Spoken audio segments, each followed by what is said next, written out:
Hi everybody, welcome to Aimee Nolte Music. I've just been on a hike and I got home and you know what I'm thinking about? Thinking about how to spell scales, how to spell chords. Isn't that what you think about when you hike? So I thought I would come into my kids' room. You wouldn't know it unless I showed you, but Buzz Lightyear is here with me. Because they've got the whiteboard. I've got to show you about something. Now I've got another video, it's called How to Build and Notate Chords. That is the only other video where I use this whiteboard. Sometimes I think it's just necessary to show you things kind of big. In that video I talked about just that, how to build chords, how to notate chords. And it's a good video. If you haven't seen it, you should watch it. But maybe this one's a little bit more important to watch first. The reason I decided to make this video was because a nice man wrote me an email and showed me a chart that he made to help himself memorize how to make major chords and major scales and minor scales. And when I looked at his chart, I went, oh, I forgot to make a video about this kind of thing. So I'm going to do that right now. So he wrote to me, he made this kind of a chart. It looked like this. Right? C, E, G, the notes of a C major chord. And then a B, and then a D, and then he wrote a D. And then, you guys know what comes next here if we're doing this man's chart, right?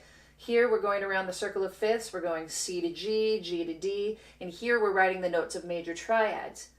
Here, he should have written an F sharp, and he wrote a G flat and an A. Now, we look at a keyboard.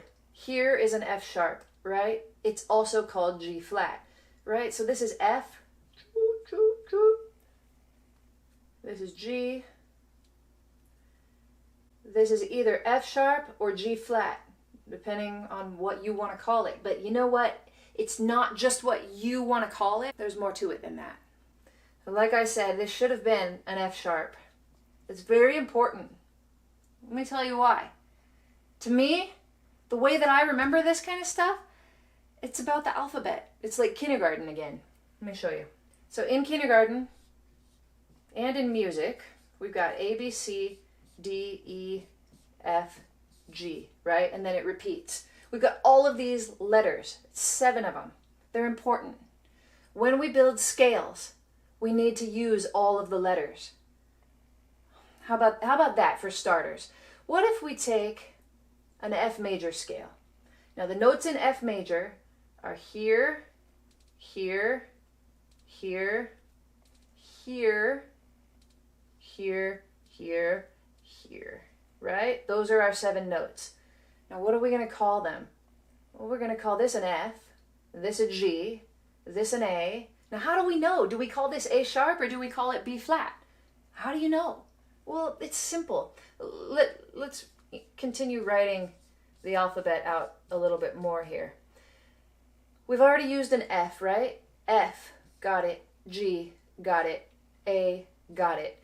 Now, if we decide to call this A sharp, we can't do it because we've already used our A. We haven't used our B yet, so we're going to call it B flat, all right? So that's a B flat. Now we've used our B. This is C, D, E, C, D, E. We've used every one of our letters, and we're good. Does that make sense? If we had called it A sharp, we'd have 2 A's, and you never can. You never can in a major scale. So remember when I was writing down the triads, like my friend who wrote me that email, like his chart? Remember I said that he wrote a G flat instead of an F sharp? Let's do that scale. Let's do a D scale, all right? So the notes in a D major scale are D, E, right? Here we go, boom, boom, F sharp. Now if you want to know how to build a major scale, because maybe you don't know how to build a major scale, it's like this. What this means is whole step, half step, whole step, whole step, whole step, half step. The distance between any 2 keys on the piano that touch each other is a half step. Now, the distance between 2 of them is a whole step. So you've got D and then E. That's your first one, and you've taken care of your whole step. The next is a whole step. So you can't do this one because it's just a half step right there. So you have to skip this one and do this one. There's our next note. There's our whole step. We covered it. We've called this D, we've called this E. Now, every note has an enharmonic spelling. So D could be called C double sharp. It could also be called E double flat. Like every single note on the keyboard or on your instrument has another name. So like I said, we've used D and E, and this is our next note. We have to call it F. So instead of calling it a G flat, we call it F sharp because we have to use the F. Here's our G, A, B. Now, how are we doing with whole steps and half steps? Here we've got a whole step. We did that, crossed it off, right? Crossed it off. And now we've got another whole step, cross it off. Now we've got a half step, cross it off. Whole step, cross it off. Whole step, cross it off. One more whole step, so we don't go here, we go here. And then half step, and we can cross these off. That's how you know your major scale is right. If you've got the right amount of whole steps and half steps in this pattern. And you can play it, and you'll also hear that it sounds right. So, back to this, we've got an F sharp, a G, right? G, cross it off, A, cross it off, B, cross it off. And here we go, this could either be C sharp or D flat, but have we used a C yet? No, we have not, so that's what it is, it's a C sharp. All right, so as we're writing this, it's important that we know how to spell what we're writing, all right? Hold on a second. So a D major scale looks like this. D, E, F sharp, G, A, B, C sharp. Okay? Now, when my buddy wrote to me and did this, now we can see why it wasn't correct. Because in that alphabet, we've got these letters of the alphabet, right? When we build a chord, we have to skip tones. We play a tone, we skip a tone. We play a tone, we skip a tone. So what he did here was he skipped 2 notes, 2 diatonic pitches in the major scale, and went straight to G. So we have no F. That's no good. If we're doing a major triad, we have to have this note, skip one, this note, skip one, this note. All right? So we don't call it G flat, we call it F sharp. Same if we're writing in the staff, that's how we write it.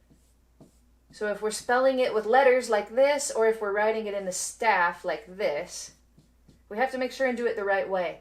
If I'm reading a piece of music and I see a D symbol above it, and then I see a D and a G flat and an A, that's gonna look so weird to my eyes, and I'm not gonna be able, I'm gonna have to like do a double take and I'll actually stop and I'll be like, why did they spell this chord this way? This person doesn't know what they're doing. So it's important. So I hope that makes sense. When we've got a scale, we've got to use every tone in the scale. When we've got a chord, we use a note, skip a note, use a note, skip a note. Or you can look at it as letters of the alphabet, like I said, like kindergarten. It makes perfect sense when you think about it like kindergarten, I think. You've got those 7 letters of the alphabet and you have to use them all. Let's talk about minor scales, minor chords. What if we talk about C natural minor? In a natural minor scale, we've got a different pattern. It goes like this. Whole step, so there's our C. The first thing we do is count a whole step. There it is. Half step is the next thing with a flat third. So it's going to be there. So we've got a whole step, half step. The next is a whole step. Then another whole step. And then a half step. And then a whole step. And one more whole step. And we've done our whole scale. Now let's talk about what to call these. And don't forget, we have to use every letter of the alphabet. Let me write them again. Okay. C. D. What's our next letter? Do we call it a D sharp or do we call it an E flat? We have to use our letter, so we call it an E flat. Boom. F. G. Again, what's our letter? It's an A. That's an A flat. And we haven't used a B yet, so that's a B flat. Make sense? I think you got it. And a C, all right? So if we're writing that scale, we'll do that real quick. We've got C, D, E flat, F, G, A flat, and B flat. All right. Let's talk about something a little bit harder, like maybe a fully diminished 7th chord. So let's talk about D diminished. D fully diminished. Now, if you're a player, you know that a diminished chord, this is how I like to describe it. A diminished chord, fully diminished chord, is 3 minor thirds stacked on top of each other. Little box, little box, little box. In my other video, you'll see why I use boxes. So, minor third, a minor third equals 3 half steps. So from D, we count 1, 2, 3. And there's our first minor third. Minor third, 3 half steps, right? And then we've taken care of this box. Boom. Next one, we're going to count 1, 2, 3. There it is. We've taken care of this box. Next one, 1, 2, 3. And there we go. We've taken care of this box. Now we know that our notes are these. Boom, boom, boom, boom. Right? Now we know that these are our notes. Now we have to figure out what to call them. Put our alphabet back. All right. We've got a D. That's pretty easy, right? And let's go ahead and write it. We've got a D. There's a treble clef. D, first note. Next note, we're skipping one, right? Because we're writing a chord. F. There we go. That's our next one. Pretty easy. Write it down. Now, we have to skip another letter. So do we call this G sharp? Do we call it A flat? We have to skip this letter, use this letter. There we go. It's an A flat. Keep going here, actually. Now we've got our last one. We have to skip a letter. So we've got to skip B. Doesn't that look like B to you? It looks like a B to me. I always call this note a B. But I said already that we've got to skip a letter. And I meant it. Sounded like I'm Scottish right there. And I meant it. So we do have to skip it.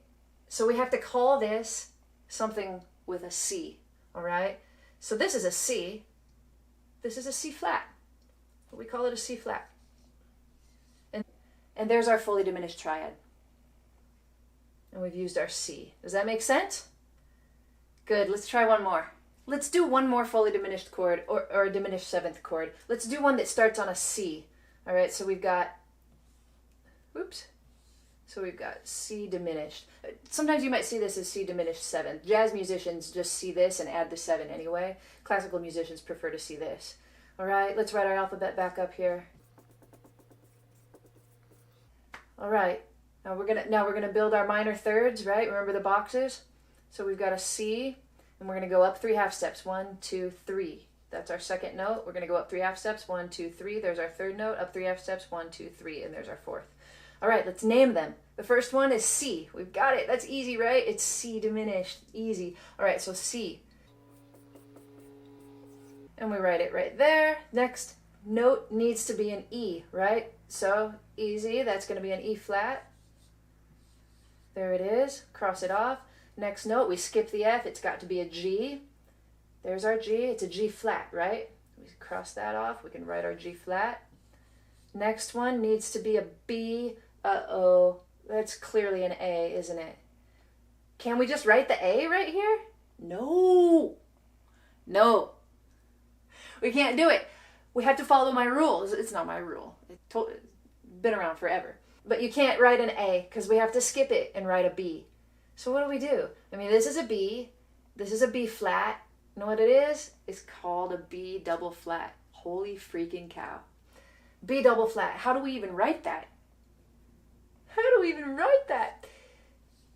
Like this. I didn't leave much room, but it's just kind of like that. Just pretty much 2 flats right together on that line. And that's it. That's it. So we've got C, E flat, G flat, and B double flat. That's how we spell our diminished, fully diminished 7th chord. Now some scales get a little bit crazy. What if we're talking about a whole tone scale? If we're talking about a whole tone scale, let's talk about it. Let's start on a D. We'll have a D. That means a whole step, whole step, whole step, whole step, whole step. That's our formula. So we do a whole step, we do a whole step, we do a whole step, and another whole step. if we're going to name these, we can start with D, right? Then we have E. Now we can have an F sharp. Now we can have a G sharp, right? We're still following our alphabet. It's good. Next note, A sharp. Sure, why not? We're still following our alphabet. But look at this next one. We can call it a B sharp, but then our next note's a D, and we're just skipping C. The other way you can do it, you can name whole tone scales, two different ways. You can go D, E, G flat, but then right off the bat you skip your F, don't you? So in a whole tone scale, one way or another, you're going to have to skip one of the tones. And then we keep going. We have A flat, B flat, C, and D, right? But we've skipped our F here. Where'd you go? Say we're talking about a diminished scale. That's an 8-tone scale. Jazz players use it all the time. You're going to have to use a couple letters twice. But when we're talking about scales that are more often used in the classical genre, we're going to use all of the letters in the alphabet. So if we're talking about natural minor, melodic minor, harmonic minor, all of these scales, they're going to use every letter of the alphabet. Let's try E flat harmonic minor. The pattern for this one is a whole step. So we start on an E flat. Whole step is to an F. Half step. Whole step. Whole step. Half step. And then a step and a half. So we've got a step right there, and our last one is here on that D. And then there's our octave. So 1 1/2, and then a half step. Should we write it out too?